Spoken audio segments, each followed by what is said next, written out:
Baik, terima kasih rakan penyampai kita di Langkawi. Ada suara-suara sahabat saya mengatakan tak sabar nak pergi Langkawi ni. Itulah dia. Harap-harapnya dengan adanya SOP yang telah kita patuhi, kita bolehlah melancong semula. Ismail nak pergi Langkawi InsyaAllah, saya banyak benda saya nak buat dekat Langkawi sebenarnya. Okey, baik. Bercakap tentang pelancongan sebenarnya, kalau kita lihat semalam, kita nak merancangkan ataupun hasrat Yang Amat Berhormat Perdana Menteri untuk merancangkan sektor pelancongan tempatan. Jadi pada kali ini cukup sesuai dengan tetamu yang kita bawakan. Kita nak perkenalkan tetamu kita pada kali ini, Bu. Ya, bersama kita pada pagi ini bersama Cik Uzaidi Udanis selaku Presiden Majlis Pelancongan Malaysia dan juga Dato' Azli Halim, Presiden Persatuan Penulis Pelancongan Malaysia. Selamat datang ke studio. Selamat pagi, apa khabar? Sihat Alhamdulillah ya. Wah, selepas lebih 3 bulan industri pelancongan itu seolah-olah dibekukan seketika, ini masa yang terbaik ini untuk kita lihat bagaimana nak memulakan semula ataupun nak memprogreskan semula industri pelancongan itu. Tapi sebelum itu mungkin kita boleh mulakan dengan Cik Uzaidi dulu. Dahulu kita melihat semalam dah diumumkan banyak insentif lah, pengecualian cukai untuk mereka yang nak melancong di peringkat tempatan, tapi fokusnya adalah pelancongan tempatan. Bagaimana Encik Uzaidi melihat ini satu perkara yang baik untuk pelancong tempatan dan juga industri pelancongan tempatan juga? Okay, terima kasih Ismail. Sebenarnya saya bagi pihak industri pelancongan ingin mengucapkan jutaan terima kasih kepada Yang Amat Berhormat Perdana Menteri dan juga Menteri Pelancongan kami iaitu Datuk Seri Hajah Nancy Shukri yang dalam ucapan Yang Amat Berhormat ada beberapa kali beliau menyebutkan industri pelancongan berapa kali ada lebih banyak daripada industri-industri lain Jadi kami amat teruja kerana prihatin beliau sangat prihatin dalam industri pelancongan ni. Jadi kami di industri pelancongan ni kami terkesan sejak bulan 1 lagi. Bukannya bulan masa PKP ni, bulan 1 lagi di mana pelancong-pelancong daripada negara China tak datang sini Jadi kami amat terkesan bulan 1 sampai sekarang ni bulan dekat 5 bulan lebih Jadi kami berharaplah dengan adanya insentif-insentif sebegini kita harap rakyat Malaysia memandang serius untuk membantu industri pelancongan dengan melancong go outside melancong bila PKP dah telah dibuka kita melancong dalam negeri kita membantu industri pelancongan terutama dalam area lokal kalau Ampang tu kita pergi tengok Kemensah kita pergi tengok zoo negara area situ aja di mana kita boleh membantu industri pelancongan. Jadi saya harap dengan adanya berbagai-bagai insentif yang diumumkan Yang Amat Berhormat terutama sekali cukaian yang dapat pelepasan cukaian RM1,000 tu RM1,000 bukannya sikit banyak tu untuk kita dapatkan exemption Jadi itu adalah patut rakyat Malaysia dapat mengambil peluang dengan tu dengan adanya insentif lain contohnya facilities khas untuk industri pelancongan 1 bilion tu. 1 bilion tu bukannya yang sikit 1 bilion. Khas untuk industri pelancongan kami amat teruja sentiasa menanti apa pengumuman Bank Negara, pihak Bank Negara untuk kami semua. Itu adalah antara-antaranya yang kita sangat kita menunggulah pengumuman beliau. Macam Datuk sendiri saya nak tanya, kalau dari kita masih lagi dalam PKP. Tapi bagaimana rasanya untuk kita mendapat orang kata convince mereka ni untuk hadir dan involve dalam industri pelancongan ni untuk mereka terus melancong secara domestik. Tapi kalau kita lihat di Jepun, saya ingin kongsikan sedikit. Di Jepun katanya telah akan memberi subsidi kepada mereka yang ingin melancong secara domestik. Tapi mungkin bagaimana perlu untuk kita memenangi hati rakyat Malaysia untuk teruskan dengan untuk pergi melancong. Bagaimana Datuk? Okey, bismillahirrahmanirrahim. Assalamualaikum.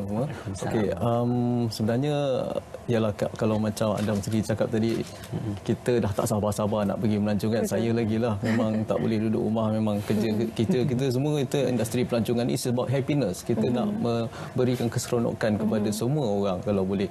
Tapi bila kita macam penggiat industri pelancongan khususnya selepas mendengar apa yang disampaikan oleh Perdana Menteri semalam, itu sebenarnya memberikan satu macam nafas lega lah kepada industri pelancongan yang mana kita sebelum ni pun ada pelan-pelan pemulihan rancangan ekonomi semalam kita ada penjana pula.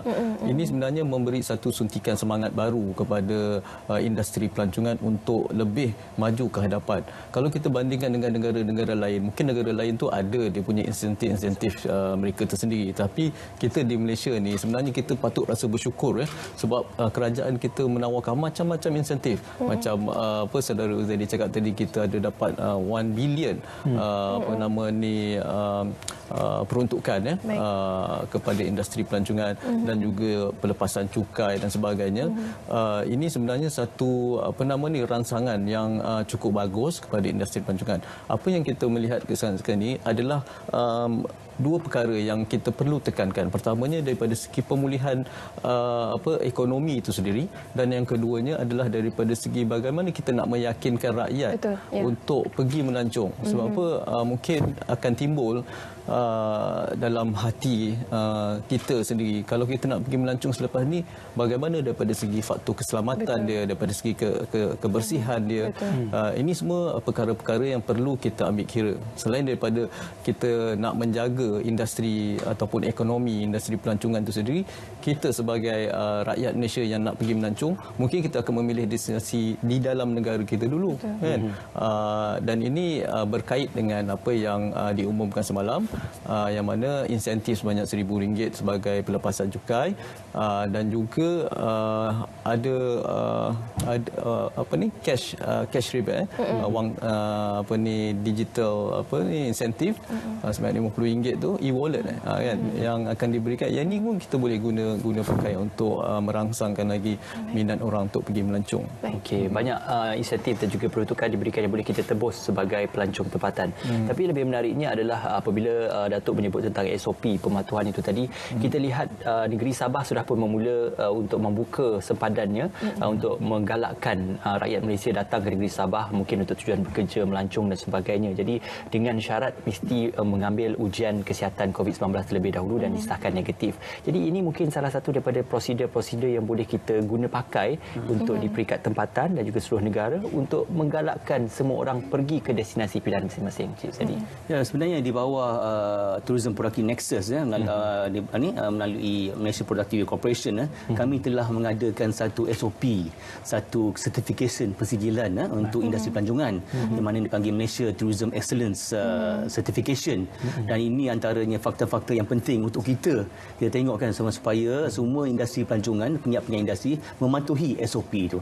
Jadi kami harap kita boleh sama-samalah kita boleh patuhilah dengan adanya MATEX ni. Dengan MATEX ni kita boleh patuhi dan boleh mengembalikan confidence pelanggan-pelanggan ataupun pelancong-pelancong, terutama pelancong domestik ni.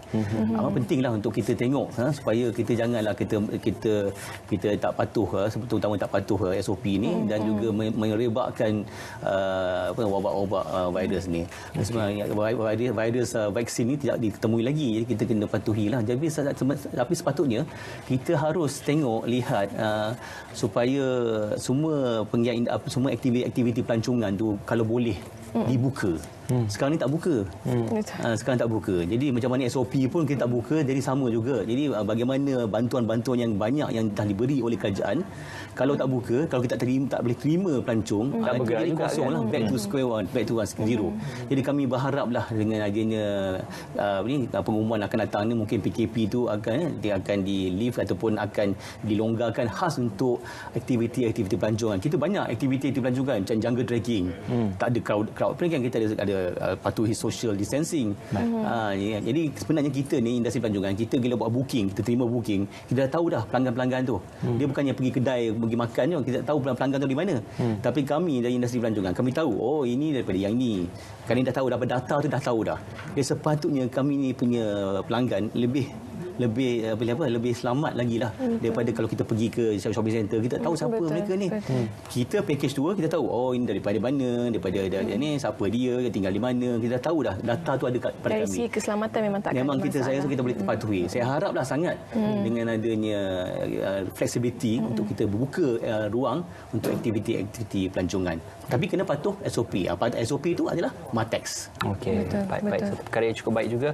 Seperti mana dikongsikan oleh Datuk tadi, juga Encik Zaidi, kepatuhan kepada SOP itu penting. Sekiranya kita ingin membuka semula, yang penting adalah membuka dahulu, baru boleh kita laksanakan peruntukan dan juga setiap insentif yang dilaksanakan di bawah pelan pemulihan ekonomi jangka pendek tersebut. Baik.